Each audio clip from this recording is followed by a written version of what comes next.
def. sous contrôle judiciaire sous contrôle judiciaire. Interdire ma yenn chose. oui en attendant. parce que dans quelques jours tu vas voir l'évolution. oui defe naa ne mën nga xam fu may waxee. xam naa fi ngay waxee loolu sax dinañ si ñëw en fin d'émission. mais léegi maître nga nekk candidat à la candidature. à quelques jours du dépôt des dossiers maître nga def une conférence de presse def si ay déclaration yoo xam ne yow sax ba nga koy def xamoon nga la si fekk mais maître il y a de quoi se poser des questions nan la nit di demee si élection ba pare def loo xam ne nii mën na koo gàllankoor si dem bi mu war a dem si élection yi maître est-ce que pare woon nga pour dem si élection yi. ku xam Moussa Diop xam ne je ne suis pas un calculateur je suis incisif yàlla dëgg la bëgg est-ce que dama doon xaar bay élection di nëbb ay vérité wala dama doon xaar bay élection may wax ay vérité et pour Mamadou qui me connaît pour les Sénégalais qui me connaissent fépp fi mu mën sa fekk lu ma war a wax dama koy wax qu'il y ait élection ou pas pourquoi est-ce que d'ailleurs cette élection là bi nga xam ne candidat là est-ce que dañ maa recalé pour affaire de parrainage aw ma problème parrainage. waaw mbirum chèque bi la. chèque bi ku ko bloqué chèque bi est-ce que amoon na est-ce que am naa caution chèque de banque bi c'est huissier attesté na ko c'est le procureur moo ko bloqué. parce que yéen c'est une correspondance dafa am yoon bu mu war a jaar pour mën a. ma ne na jaar na yoon et dans les délais. waaw mais boo leen amul ndigal du génn. ma ne ndigal pour lan. man arrêté wuñ ma pour affaire xaalis dañuy laal sama compte di ko bloqué. j'aurais compris nag fekkoon affaire escroquerie la abus de confiance ak yooyu ñu ne attention son compte doit être séquestré le temps que ñu xam lu xew. mais man je suis pas là je suis là pour gis nga lu ñu ci bind offense à chef de l'État. politique. ak diffusion de fausses nouvelles. qu'est-ce que c'est que ça ce truc pour di la naan sama compte nous sommes le 21 ñu defar chèque de banque bi le 26 la ñuy tëj pour dépôt yi. ku ñëw après le 26 mënutoo déposer le procureur teg ci concam ne du ma ci sonn damay xaar ba le 26 ma donne mon avis je vais le bloquer. xam nga ragaluma ko je dis dans les yeux lu mu def li il faisait de la politique yoonam nekku ci jox nañ ko dossier bi mu jaar yoon comme ni nga ko waxee dama ko jaar la yoon. ñëw na ci moom ñu ne ko pour avis il dit oui ou il dit non c'est tout mais du naan du ma ci tontu tant que le délai de 26 n'est pas passé loolu moo tax je ne suis pas candidat. mais dara manqué wu loo si déggee yow que dafa amoon benn mbir mu nas pour tere la nga nekk candidat. ñoo xam. man Sénégal moo ma ñor bu fekkee ñenn ñi seen profession dañ ciy boole leneen c'est le problème et je dis c'est le problème man ku ma xam man je ne recule pas derrière des gens qui ne sont là ak muy ko di def yoo xam ni c'est de la politique politicienne. ils n'ont qu'à rester dans le droit. loolu mooy dëgg. mais maître si jamaa yi bi nga waxee si jamaa yi dégg nañ le lendemain direction bi nga xam te ni moom moo yor wàllu géologie ak yooyu noonu jënn wax ne Sénégal ba mu daj sax amul jamaa foofu. Aly Ngouille Ndiaye génn ne dafa yaakaar na yow da laa juumloo ndaxte yow date ba nga wax sax boobu datu ministère ba nga xam te ni moom nga waxoon moom la yor boobu noonu loolu amagul président Macky Sall mën sa tudd tamit ay ñoom Mimran ak nangam ñooñu ñëpp tamit ñu weddi ñu ne maître moom la mu wax ni moom est-ce que nekkul da nga koo gëlëmloo wala mbirum politique moo nekkoon ci ginnaaw mais maître la nga waxoon foo ko teg. dama lay wax ni d'abord wax naa léegi dama génn homme de droit là. je l'ai toujours dit aux Sénégalais je respecte le droit. nu mu mën a métti. ci 5 obligations yi ma defal ci contrôle judiciaire dañu ma ne bul wax ci dossier bi. oui. su ma defee leneen lan lay wax j'aurais violé donc li ma waxoon sax gëwuma ko. man lu mu mel ni métti je respecte. ba moo tax man d'ici quelques jours ça y a de l'évolution. bul yàkkamti daañu ñëw ba fii toog fii ñuy wax ci dossier bi ce qui s'est passé parce que yomb na loolu ñu tëj nit privé ko de liberté pour wàccee poussière bi topp ci ginnaawam di wax di ko enfoncer ci des choses qu'il ne maîtrise pas y compris naan amul domiciliation. Un journaliste que je nomme Madiambal Diagne de quel droit de qui se moque-t-il taxaw fii di jël journalam di bind ni man Moussa Ly sama xarit la je l'aime beaucoup musuma ko gis musuñu serrante la main je le dis devant la télé nit day wax dëgg je ne connais pas ce monsieur di naan baalu naa dama jégalu le lendemain j'ai fait un communiqué par mon parti disant musuma baalu kenn. non il faut que les choses soient claires. Vous n'avez pas fait amende honorable. voilà fan ko dañ ko génne moom na signer des choses avec le palais il est là pour ça c'est son rôle le Sénégal tourne non vous savez il a été mis nu mu ta encore. Vous n'avez pas regretté vos propos devant les enquêteurs. Personne gis nga enquêteur xanaa moom dafa accès ci enquête l'enquête n'est pas secrète yow war na la jaaxal aussi bu fekkee lui il a accès y a problème man j'ai accès au dossier de l'instruction te tey mënuma ci wax moom amul accès il est passé par la fenêtre ba ñëw di wax ay choses dans son journal. mais tam presque yàgg na wax. si non ay PV de mission ak yooyu noonu yëpp. man je suis un homme de droit. et je préfère rester sur la droiture. mooy ce qui est permis. il n'est pas permis à un journaliste dem di dugg ci ay procédures wala ñu ko koy jox parce que dossier yi mel nii y a que le greffier et le juge d'instruction ñoo ko xam bu fekkee ñëw na si Madiambal nañu xoolaat seen bopp. je le dis je parle pas de moi je parle de tous ceux qui sont victimes de ay secrets de l'instruction ñu koy violer ce n'est pas normal mais je reviens sur lui vous savez qu'il a été condamné à 6 mois pour diffamation dans l'histoire de Télico il a fait appel certes on attend donc 3 mois ferme il ira faire ces 3 mois fermes en condamnation moi les 3 mois je les ai fait en détention provisoire et présumé innocent. waaw mais yow atteegul la nag. C'était un message que je lui ai envoyé par votre entremise, c'est tout.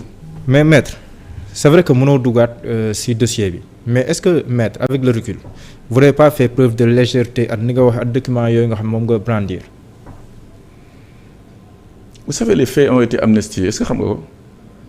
mais promulgué. non xaar ma ñëw. promulgué nu ma ñëw non je suis juriste yow tamit. yow tamit quelque part dans le keroog devant mon grand frère Macky gis naa la xam naa ne léegi moom ci voilà. mais dama ne. liñ may reprocher kan moo effacé tableau bi mooy bu ñu ko fi plaider Sénégal kenn du ko fi waxati ku ko effacé c'est moi. mais mu doon poser des questions les faits ont été effacés. offense chef de l'État tout ce qu'on a fait. damay def un peu d'exégèse devant vous parce que le droit du affaire caaxaan. affaire caaxaan ouais.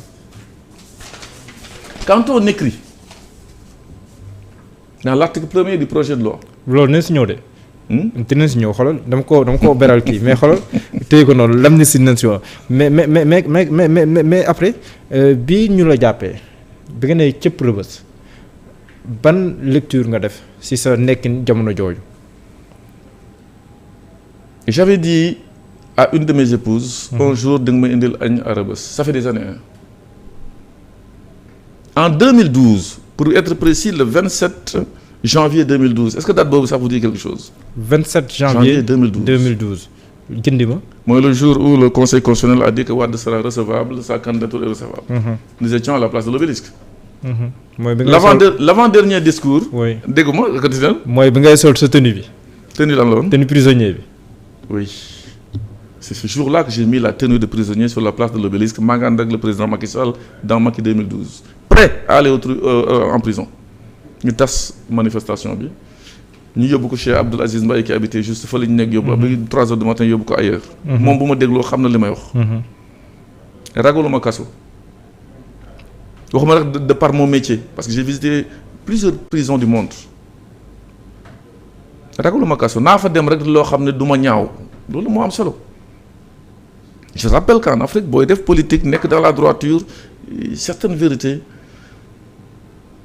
case prison soo motul jaar fa. mais ni nga ko defee est-ce que nekk woon jaay guerrier wala nangam parce que ni nga ko defee quand même dafa ndroog xaru tuuti si wàllum politique. xanaa xamoo ma wala yow xam nga ma man xam nga ma baax. tey du tey laa mos a toog di wax ay vérités et les vérités ne sont pas encore terminées moi je suis un homme politique je ne suis pas politicien. un politicien c'est comme ça. waxoon nga aussi si armement yeeg mbir yooyu noonu ba tuddoon sax la présidence de la République. soo waxee armement soo waxee diamant duma la ci tontu pour des raisons yu ma la wax c'est pas dama ragal je suis un juriste je suis un légaliste pour être plus précis il est écrit au 5e point. bu ma ci waxagum.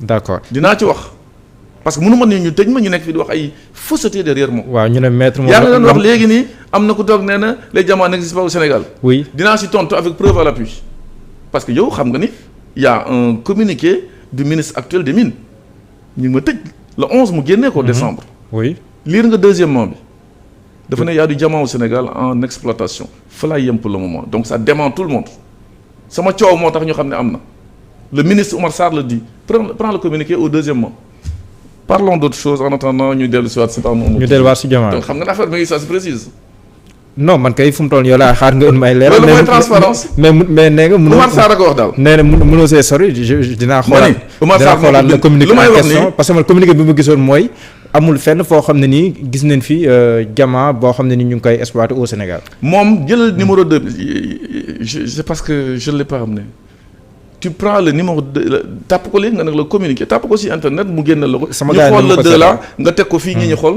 il écrit très clairement qu'il y a du diamant en exploitation. Or exploitation du diamant le mot exploitation c'est décret du président de la République. Donc s'il ne exploitation am na rek y a décret donc le président l'a fait pourquoi il l'a pas publié pour ñi yëg ko il a fallu sama coow ñëw mu ñu ko xam. Bref je n'entre pas dans le dossier je parle de choses connues publiques. d'accord léegi maître ba léegi waxoom bi nga duggee kaso premier jour bi ni nga ko dundee loolu tam on a envie de savoir maître Moussa Diop. Stoïque et digne dégg nga. Stoïque et digne parce que fekk naa fa tamit ay góor. oui des pères de famille des enfants qui n'ont rien à faire là-bas je parle des enfants damay ñëw xool kii man ko loo fi def mu ne maay sa doyen de maa la fi jiitu ma ne ko waaw loolu moom dëgg la di gos sànni xeer ñu téye leen. mooy ñu jàppoon mbaal leen ci ay manifestations ci yenn koñ ñu téye leen.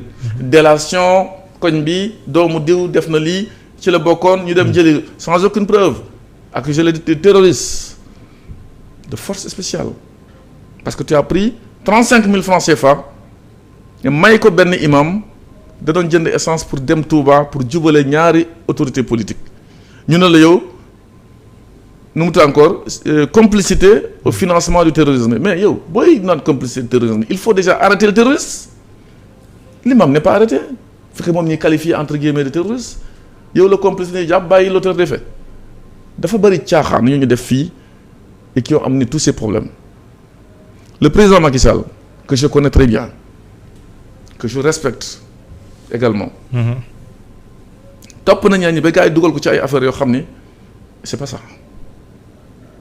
vous savez toog na fi ne y a pas de prisonniers politiques au Sénégal. oui il avait dit ça. vous savez le jour où képp ku ñu jàpp daal loolu l'ONG génn nee na le rapport sur transparence kii nu mu encore les droits de l'homme human rights mu y a pas de truc waay yow bilan immatériel amul kenn luy bilan ma y a pas de truc mais quelques jours après wax ma un mois il sort pour dire pour l'apaisement politique je vais libérer les détenus politiques donc amoo ko woon foo ko jëlee bi di ko libérer donc da ngaa dugal ci kaso bi mu fees dell sans t'en rendre compte. mais maître si jàngat yi parce que daan nga wax ne lenn lii dal Ousmane Sonko bu nekkoon yow la neneen lay demee wala boo nekkoon avocat Ousmane Sonko neneen lay demee. c'est-à-dire. mais soyez plus précis moi je serai très précis. oui neneen lay de lan laa wax. oui parce que dans l'affaire Ousmane Sonko yenn saay daan nga wax ne boo nekkoon place Ousmane Sonko neneen lay demee si débat yi ñu doon am ak justice si mbirum Adji Sarr boo si wax nga ne boo nekkoon avocat am amaana dina demee neneen. mais non tudd ko lan laa wax. mais dina ñëw par force et cetera. da ngay comparaître. mais léegi man buñ ma xam nga man mais bi nga nekk situation boobu noonu. bi nga nekkee situation boobu noonu. yaa ngi naan le principe c'est la liberté la détention l'exception. mais teewul yóbbu nañ la kaso. bi nga nekkee situation boobu est-ce que léegi am nga beneen lecture si mbir yi am ba léegi fa nga nekkoon yaa ngi fa. non je li ngay wax ak li du benn. je vais vous dire pourquoi. Quand je dis la liberté c'est le principe. oui et que la détention c'est l'exception. c'est ça qui se passe dans tous les pays démocratiques. bu ñu lay jël di lay laaj ndax yow am ngay garantie. est-ce que yow bu ñu la jàppee di nga bu ñu la bàyyee di nga ñëwaat. di la convoquer loolu mooy droit. c'est pas ku ñu jàpp rek procureur nee na mandat de dépôt automatique. parce que le procureur il dépend hiérarchiquement de Macky Sall du président de la République. par l'entremise du ministre de la Justice. oui donc il n'est pas libre. or magistrature égale liberté indépendance il n'est pas libre. si tu prends les articles 25 28 et quelques du code de procédure pénale. Si le ministre de la Justice fait des instructions écrites au procureur, il est tenu, le mot, je pèse mes mots, il est tenu de requérir et de poursuivre. Ana liberté bi. Donc, réforme yi may ñaan man ci ñu nekkoon sama programme, c'est qu'il faut ñu xoolaat yëf yi. Parce que di topp ñi ñi en fonction de la tête de la personne moo fi toog day poser problème mooy naan justice à 3 vitesses. Je vais vous dire pourquoi 3 vitesses. Oui. Ku ànd ak yow ne risque rien. fii am na ñu fi woote nee na ñuy rey diw kenn jëlewu leen ba léegi am na ñoo xam ni posé nañu question rek ñu téye leen comme ñoom Fadilou Keita que j'ai retrouvé en prison qui est sorti juste avant moi. Question. Affirmé wul question. Ñu téye la nous sommes dans quel pays? Am na ñoo xam ne bu ñu ànd ak yow ils ne risquent rien. Il y a des gens qui ont été poursuivis ici pour affaire de crimes économiques. Les billets de banque. Ouais. Ana dossier ba ana procureur lu muy xaar saa yu jëlee dossier bu ñëwee ci dossier bi rek mu jaaral ko ci suuf c'est comme ça que je l'appelle. Et pourtant on sait faire du fast track. Dama ne ku ànd ak yow am na muy demee ku àndul ak yow am na muy demee mais ku am doole aussi am na noo koy sànjaafo. Il y avait des prisons privées au Sénégal à un moment donné, non? Ah bon? Oui. Les prisons privées. Personne n'a une fois créé ici des prisons privées au Sénégal. Non, leeralal ma. jàpp ñu ay nit ñu ñëw di tëj leen dans des zones yoo xam ne alors que ça c'est le monopole de l'État. Ana dossier bi. Procureur lu muy xaar pour audience moom mooy audience dossier mooy saisir les juges du jugement. Ouais. Pourquoi du jël dossier bi teg ko. mooy enrôlé.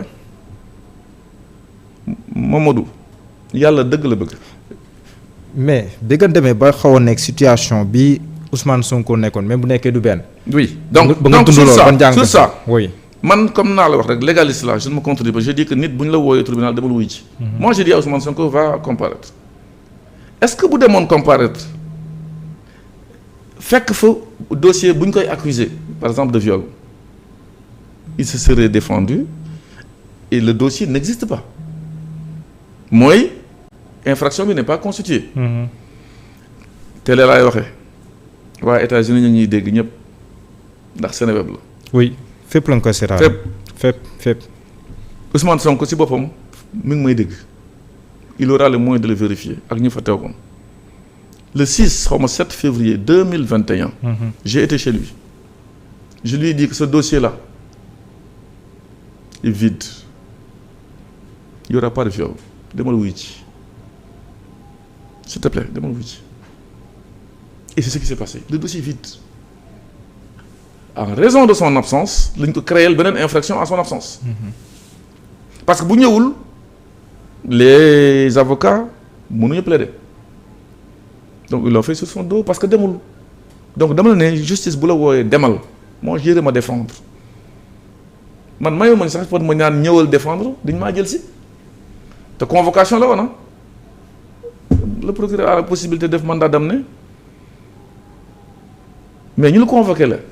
tout de suite mënoo yëngu ñu la di lay yóbbu kooku ce n'est pas une convocation c'est un mandat amenez-le-moi. mais jàppoon na aussi. oui que déclaration yaa nga def ay déclaration nekk ci biir. daf yenn déclaration yi am yenn position yi loolu di jàll rek ngay am yenn position yi yooyu di jàll jàppoo ne tolloon nga benn jamono joo xam ne nii am na ñu la doon rëbb. oui je confirme nga maye tànk je confirme. léegi nga may tànk. je confirme parce que je pense que xam nga le samedi 9 la affaire bi am. Pourquoi ñëw ñu ma jël j'étais en direct sur beaucoup de chaînes. Oui. Pourquoi jël ñu ma en direct si c'est une infraction flagrante xam nga li flagrance mooy une infraction qui se commet dans un temps de l'action. Je me rappelle que Barthélémy Dias mos na dem je pense Dakaractu di wax ci fër li nga ko fekk jël dagg micro yëpp yóbbu ko. si mbirum magistrature. Pourquoi moi on me laisse le lundi le samedi le dimanche le lundi de ñëw di ma seet si il fallait voir l'angle de tir. Donc comme disait am na ñuy rëbb j'ai vu le lundi quelqu'un qui est au palais qui dit yàgg nañu sonal quoi mais cette fois-ci ça ne passera pas. Mais sous l'anonymat li ñu bind. Donc ñu ma rëbb. Mais fii moi je suis un homme public. Je suis un homme politique, je ne suis pas politicien. J'ai géré aussi l'argent du contribuable. Moi, j'ai de l'expérience dans la gestion publique. Les femmes yoo xam ne bu ñu ko fi defee moi je le combat. Mais maître bi ngay wax naan mën naa sax génn dóor ma bal foofu lan nga doon junj ndax la ngay wax moo garaaw a garaaw ba nga xam ne xam nga la si fekk wala ndax ay menaces looy. C'est la politique qui est comme ça parce que réew mi dafa toll foo xam ni Mamadou. Il y a beaucoup de choses qui se passent yoo xam ne ñun xalaatuñu ko woon Sénégal dana fa egg là ça la vérité aussi